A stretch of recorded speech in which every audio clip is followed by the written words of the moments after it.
For 50 of the last 75 years, WSMV4 has had something few TV stations could replicate.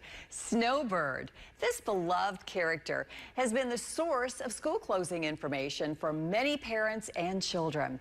And over the years, these words and this theme song have brought many children running to the TV set.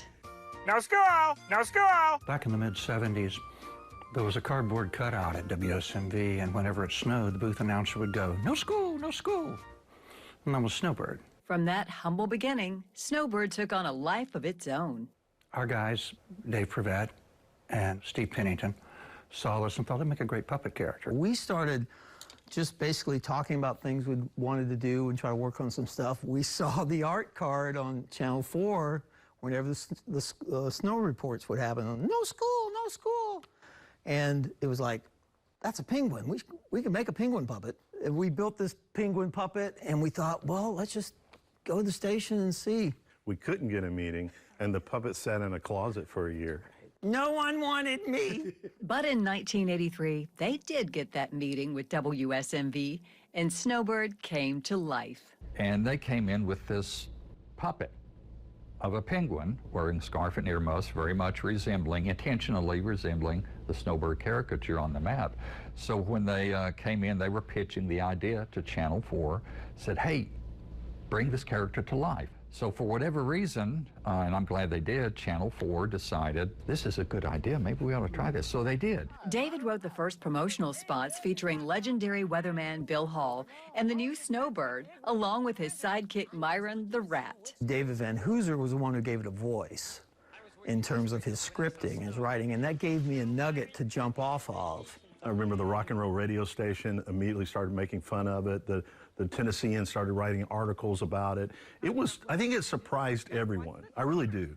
I know that Channel 4 was like, what is this? It was lightning in a bottle. It really exploded. And then they said, let's make some more. Make more they did. The Snowbird team went on to make several children's campaigns, some shot right here at PK Pictures, a couple of Christmas specials, and even an Olympic special, which prompted them to create even more characters besides Myron. I know there are a lot of bad things in the world, but Christmas helps us remember it doesn't always have to be that way. David Van Hooser was, I think, sort of recreating that camaraderie that you saw on The Muppet Show, because The Muppet Show had already been on for a number of years at that time. And so we had Phoebe the Hippo, and we had Homer the Mooch, Crazy Larry, and all these characters that we just couldn't find space to put in all the spots we did. Oh, well, everybody's heard about the bird. Channel 4's David Van Hooser also produced a series called A Word from Snowbird, which won numerous national awards. Following in Bill Hall's footsteps, every now and then, those of us on the weather team get to join in the fun with Snowbird and Myron,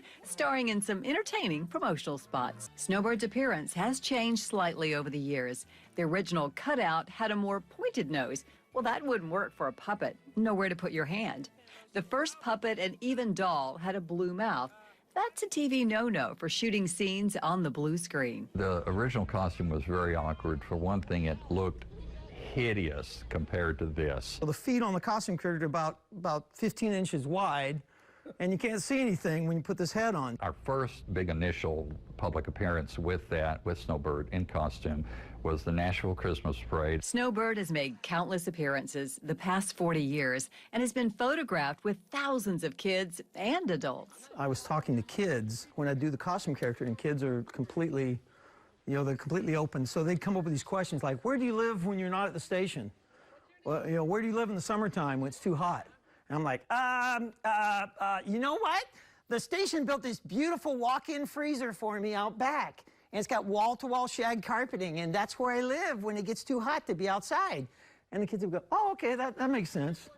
And I got my character for Snowbird from all these questions kids would ask. But over the years, that changed, and a fellow I knew named Stephen Good became the spirit inside the costume, and just did an incredible job with bringing Snowbird to life. I made about 300 public appearances a year, and probably 150 of those were elementary schools, preschools, Head Start programs.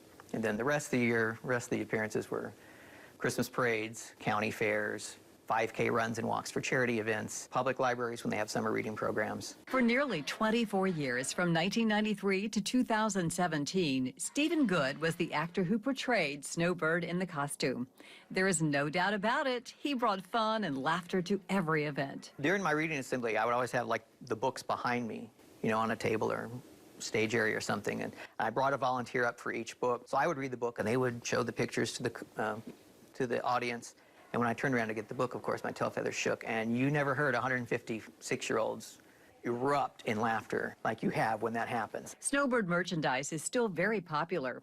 For a time, WSMV4 gave away a new Snowbird item every November.